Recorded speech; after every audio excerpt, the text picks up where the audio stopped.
Hi everyone, it's day 15 if you can believe it. Hope y'all are having a good day.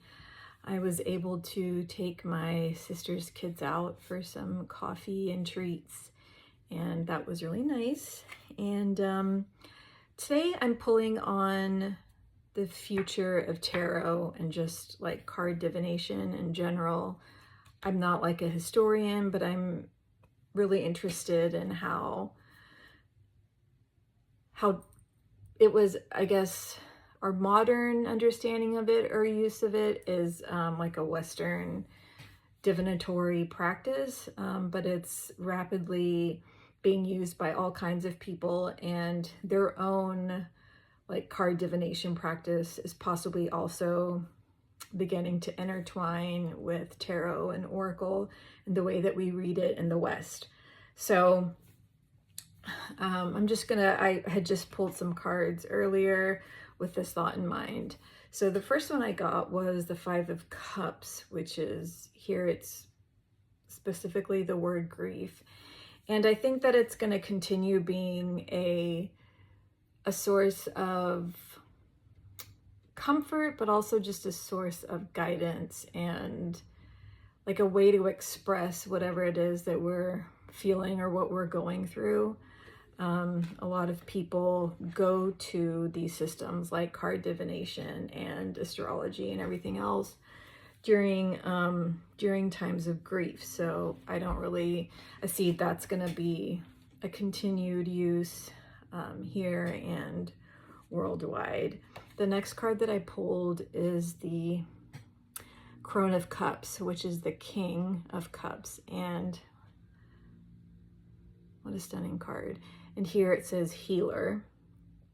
And people go to cards for all kinds of reasons, and healing, I think, kind of resonant with this grief card. It's just a way to navigate what's going on in our lives when we need that extra sense of support, in a sense.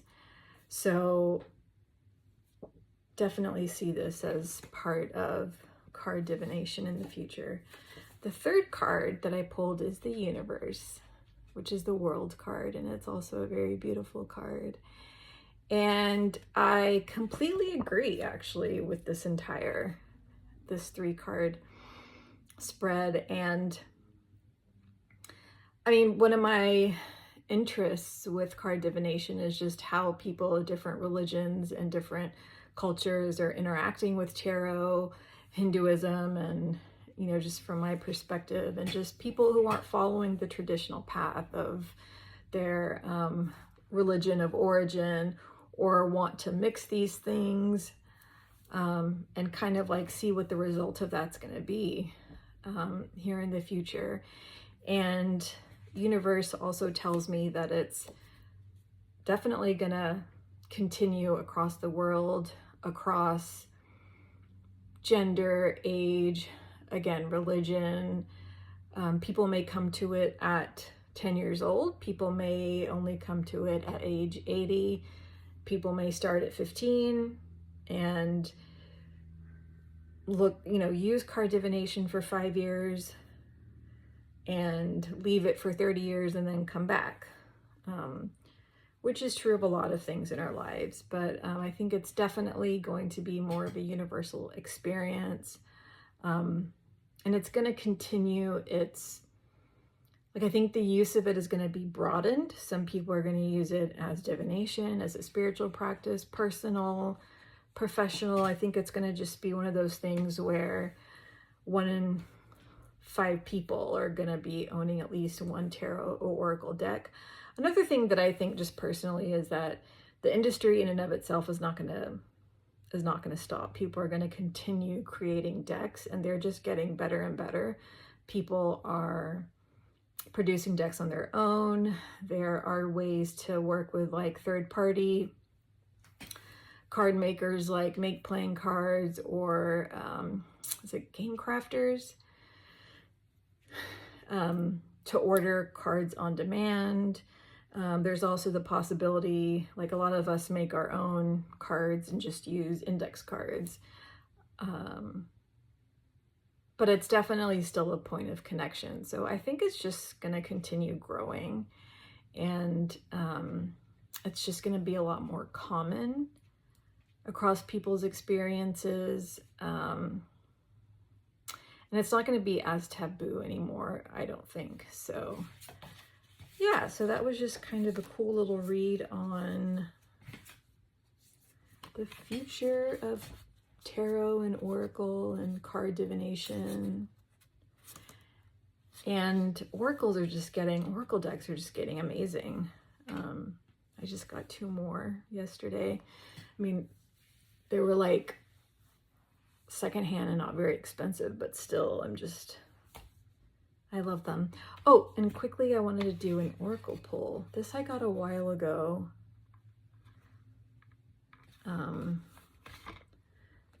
Definitely secondhand.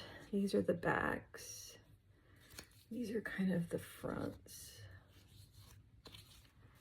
So I think it's just, I thought it was just a feminine Buddha, but I think it's different forms, 30 something forms of Buddha. It's by Lo Scarabeo. It's an old deck. I don't know how old though. Just wanted to pull a card. Let's see.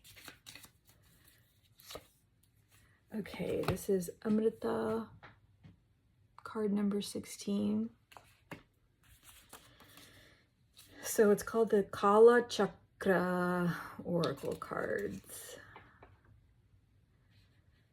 So 16, Amrita nourishes both spiritually and materially and suggests proper nourishment. Do not eat too much or irregularly. That's what it says in the guidebook. So I know that, like, you know, these oracles aren't necessarily like divination as oracles were originally meant to be. But I don't know, I like it. I like just reading these little messages. And so anyways, I hope y'all are doing well, and I'll talk to you soon. Okay, bye.